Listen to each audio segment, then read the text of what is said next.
Pregnancy का पहला महीना कब से शुरू माना जाता है? ये सवाल हर उस महिला के मन में आता है जो प्रेगनेंसी प्लान कर रही है या जिन्हें अभी अभी प्रेगनेंसी का पता चला है। और ये बिल्कुल स्वाभाविक है क्योंकि प्रेगनेंसी की गिनती का तरीका थोड़ा अलग होता है, जो पहली बार में थोड़ा अजीब या उलझा हुआ सा लग सकता है। बहुत सी महिलाओं को लगता है कि प्रेगनेंसी की गिनती गर्भधारण यानी कि कंसेप्शन के दिन से शुरू होनी चाहिए, लेकिन ऐसा नहीं है। तो चलिए आज इस विषय को बहुत ही सरल भाषा में विज्ञान की नजर से और बिना किसी भ्रम के समझते हैं। सबसे पहली और सबसे महत्वपूर्ण बात, प्रेगनेंसी का पहला महीना आपकी आखिरी माहवारी यानी कि लास्ट मेंस्ट्रुअल पीरियड के पहले दिन से शुरू माना जाता है। हाँ, आपने सही सुना। भले ही उस समय आप प्रेग्नेंट नहीं होती, लेकिन डॉक्टर और हेल्थ केयर प्रोफेशनल आपकी गर्भकालीन आयु यानी कि गेस्टेशनल एज की गणना इसी तारीख से करते हैं।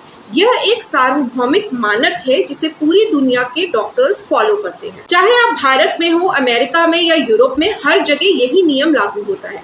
अब आप सोच रही होंगी कि ऐसा क्यों? आखिर ये क्यों जरूरी है कि हम उस समय से गिनती शुरू करें जब आप प्रेग्नेंट थी ही नहीं? तो इसका कारण बहुत व्यवहारिक और वैज्ञानिक है।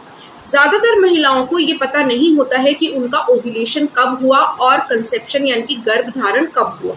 ओव्यूलेशन 28 दिनों के चक्र में 14वें दिन होता है, लेकिन हर महिला का चक्र अलग होता है। किसी का 21 दिनों का, किसी का 35 दिनों का, किसी का अनियमित होता है। गर्भधारण की सही तारीख तभी पता होती है जब आईवीएफ या अन्य असिस्टेड रिप्रोडक्टिव टेक्नोलॉजी का उपयोग किया गया हो या जब महिला ने अपने ओव्यूलेशन को बहुत सटीकता से ट्रैक किया हो। इसलिए डॉक्टरों को एक स्थिर और भरोसेमंद शुरुआती बिंदु की जरूरत होती है और वह बिंदु है आपकी आखिरी माहवारी का पहला दिन। ये वह तारीख है जो ज्यादातर महिलाओं को याद रहती है। तो चलिए इसे थोड़ा और विस्तार से समझते हैं। मान लीजिए कि आपका एक 28 दिनों का नियमित चक्र है। आपकी आखिरी माहवारी 1 जनवरी को शुरू हुई, तो आपकी प्रेगनेंसी की गिनती 1 जनवरी से शुरू होगी। ओव्यूलेशन आमतौर पर लगभग 14 जनवरी यानी कि 14वें दिन के आसपास होगा और यदि गर्भधारण होता है तो यह इसी समय होता है। लेकिन डॉक्टर की किताब में आप 14 जनवरी तक 2 सप्ताह की प्रेग्नेंट हैं, हालांकि वास्तव में आप प्रेग्नेंट अभी हुई हैं या होने वाली हैं। जब आप 28 जनवरी को अपना पीरियड मिस करती हैं और प्रेगनेंसी टेस्ट करती हैं तो टेस्ट पॉजिटिव आता है और डॉक्टर आपको बताते हैं कि आप 4 सप्ताह की गर्भवती हैं, लेकिन वास्तविक गर्भधारण को अभी केवल 2 सप्ताह ही हुए हैं। यानी आपकी गर्भकालीन आयु यानी कि गेस्टेशनल एज हमेशा आपके भ्रूण की वास्तविक आयु यानी कि फीटल एज से 2 सप्ताह आगे होती है। यही कारण है कि प्रेगनेंसी की कुल अवधि 40 सप्ताह यानी कि लगभग 9 महीने मानी जाती है, जबकि गर्भधारण से लेकर प्रसव तक की वास्तविक अवधि लगभग 38 सप्ताह यानी कि 266 डेज की होती है। ये 2 सप्ताह का अंतर इसलिए है क्योंकि गर्भकालीन आयु यानी कि गेस्टेशनल एज आखिरी माहवारी से गिनी जाती है, जबकि भ्रूण की वास्तविक आयु फीटल एज या कंसेप्शनल एज गर्भधारण की तारीख से गिनी जाती है। इसलिए जब आप सुने कि आप 40 सप्ताह की गर्भवती है तो इसका मतलब है कि गर्भधारण को 38 सप्ताह हुए हैं। यही कारण है कि आपकी ड्यू डेट भी आखिरी माहवारी के आधार पर निकाली जाती है। आखिरी माहवारी के पहले दिन में 280 दिन यानी कि 40 सप्ताह जोड़कर। अब आते हैं पहले महीने की बात पर। पहला महीना हफ्ता 1 से हफ्ता 4 तक होता है, लेकिन जैसा कि हमने बताया इस महीने के पहले 2 हफ्ते में आप प्रेग्नेंट नहीं होती है। हफ्ता 1 और 2 में आपका शरीर ओव्यूलेशन की तैयारी कर रहा होता है। आपका गर्भाशय एक नई परत बना रहा होता है और आपका अंडाशय एक अंडा छोड़ने की तैयारी कर रहा होता है। ये वह समय होता है जब आपका पीरियड खत्म हो जाता है और आपके शरीर में एक नया अंडा परिपक्व हो रहा होता है।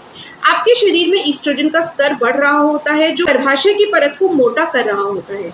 आपके शरीर की बेसल बॉडी टेम्परेचर ओव्यूलेशन से पहले थोड़ी कम होती है और ओव्यूलेशन की तुरंत बाद बढ़ जाती है। हफ्ता 2 के अंत में या हफ्ता 3 में आमतौर पर ओव्यूलेशन होता है और फर्टिलाइजेशन होता है। जब शुक्राणु अंडे को निषेचित करता है तो निषेचित अंडा, जिसको कि अब जाइगोट कहते हैं, वो विभाजित होना शुरू हो जाता है और फैलोपियन ट्यूब के माध्यम से गर्भाशय की ओर यात्रा करता है और लगभग 6 से 12 दिनों के बाद गर्भाशय की दीवार में जाके जड़ जमाता है, जिसे कि इम्प्लांटेशन कहते हैं। हफ्ते 4 में आपको इम्प्लांटेशन ब्लीडिंग हो सकती है, जिसे कई महिलाएं हल्का पीरियड समझ लेती हैं, लेकिन ये प्रेगनेंसी का एक शुरुआती संकेत हो सकता है। इसी दौरान आपका शरीर HCG यानी कि ह्यूमन कोरियोनिक गोनाडोट्रोपिन हार्मोन, जिसको कि प्रेगनेंसी हार्मोन भी कहते हैं, बनाना शुरू करता है, जो आपके पीरियड मिस होने तक इतना बढ़ जाता है कि घरेलू प्रेगनेंसी टेस्ट उसे पकड़ सके। ये जानना भी बहुत जरूरी है कि प्रेगनेंसी के पहले महीने में आपके शरीर में क्या हो रहा होता है। हालांकि आपको शायद अभी कोई बड़ा शारीरिक बदलाव दिखाई ना दे, लेकिन आपके अंदर एक बहुत बड़ी प्रक्रिया चल रही होती है। आपके शरीर में प्रोजेस्टेरोन और ईस्ट्रोजन का स्तर तेजी से बढ़ रहा होता है। आपका गर्भाशय एक नई परत बना रहा होता है, जो निषेचित अंडे को पोषण देने के लिए तैयार हो रही होती है। आपका ब्लड वॉल्यूम बढ़ना शुरू होता है और आपका हृदय अधिक मेहनत करने लगता है। यही वह समय होता है जबकि कुछ महिलाओं को बिना किसी स्पष्ट कारण के थकान, स्तनों में दर्द या बार बार पेशाब आने जैसे लक्षण महसूस होने लग जाते हैं।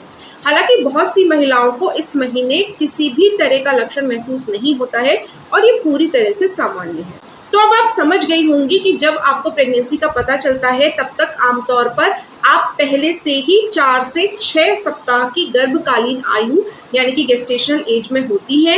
ऐसा इसलिए क्योंकि जब आपका पीरियड मिस होता है तब आप पहले ही लगभग 4 सप्ताह की गर्भवती हो चुकी होती हैं, भले ही वास्तविक गर्भधारण केवल 2 सप्ताह पहले हुआ हो।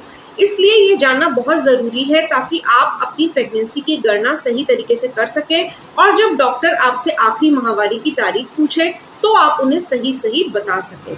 अगर आपको ये समझ में आ गया तो आप प्रेगनेंसी की गणना और ड्यू डेट की गणना आसानी से समझ सकते हैं। जैसा कि हमने बताया, ड्यू डेट की गणना आखिरी माहवारी के पहले दिन से 280 दिन यानी कि 40 सप्ताह जोड़कर की जाती है। इसे नेगल्स रूल कहते हैं। आखिरी माहवारी के पहले दिन में 7 दिन जोड़ें और 9 महीने घटाएं। उदाहरण के लिए यदि आखिरी माहवारी 1 जनवरी को शुरू हुई थी तो 1 जनवरी प्लस 7 दिन हो गया 8 जनवरी और 9 महीने घटाने पर 8 अक्टूबर, ये आपकी अनुमानित ड्यू डेट है। हालांकि यह केवल एक अनुमान है, केवल 4% बच्चे ही अपनी निर्धारित तारीख पर पैदा होते हैं। इसलिए ड्यू डेट को एक अनुमानित तारीख समझे, ना कि कोई पक्की डेडलाइन। आपका बच्चा 37 से 42 सप्ताह के बीच कभी भी आ सकता है और यह पूरी तरीके से सामान्य है। एक और महत्वपूर्ण बात, अगर आपका मासिक धर्म चक्र अनियमित है या 28 दिनों से अलग है तो ड्यू डेट की गणना थोड़ी भिन्न हो सकती है। ऐसी स्थिति में डॉक्टर आमतौर पर पहली तिमाही में किए गए अल्ट्रासाउंड के आधार पर गर्भकालीन आयु का अनुमान लगाते हैं, जो सबसे सटीक तरीका माना जाता है। पहले 12 हफ्तों के अल्ट्रासाउंड में भ्रूण की माप, क्राउन रम्प लेंथ जिसको कहते हैं, सबसे सटीक होती है और इसके आधार पर डॉक्टर आपकी ड्यू डेट को फाइनल करते हैं। इसलिए यदि आपका चक्र अनियमित है तो चिंता ना करें, आपके डॉक्टर आपको सही मार्गदर्शन देंगे। ये भी जान लें कि गर्भकालीन आयु की गणना का यह तरीका सिर्फ इसलिए अपनाया गया है ताकि सभी डॉक्टर, सभी अस्पताल और सभी देश एक समान मानक का पालन कर सकें। यह एक ऐसी सार्वभौमिक भाषा है जो हर जगह समझी जाती है।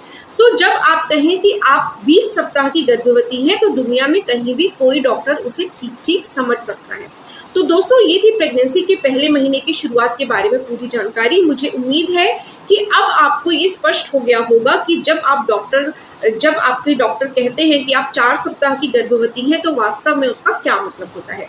याद रखिए, प्रेगनेंसी की गणना आपकी आखिरी माहवारी के पहले दिन से शुरू होती है और पहला महीना हफ्ता 1 से 4 तक होता है, जिसमें पहले 2 हफ्ते आप प्रेग्नेंट नहीं होती हैं, लेकिन ये आपके शरीर की तैयारी का समय होता है। अगर आपको ये वीडियो मददगार लगा तो इसे लाइक करें, अपनी सहेलियों और परिवारजनों के साथ शेयर करें और हमारे चैनल को सब्सक्राइब करना ना भूलें और साथ ही बेल आइकन जरूर दबाइएगा ताकि हमारी हर नई वीडियो की नोटिफिकेशन आपको सबसे पहले मिल सके।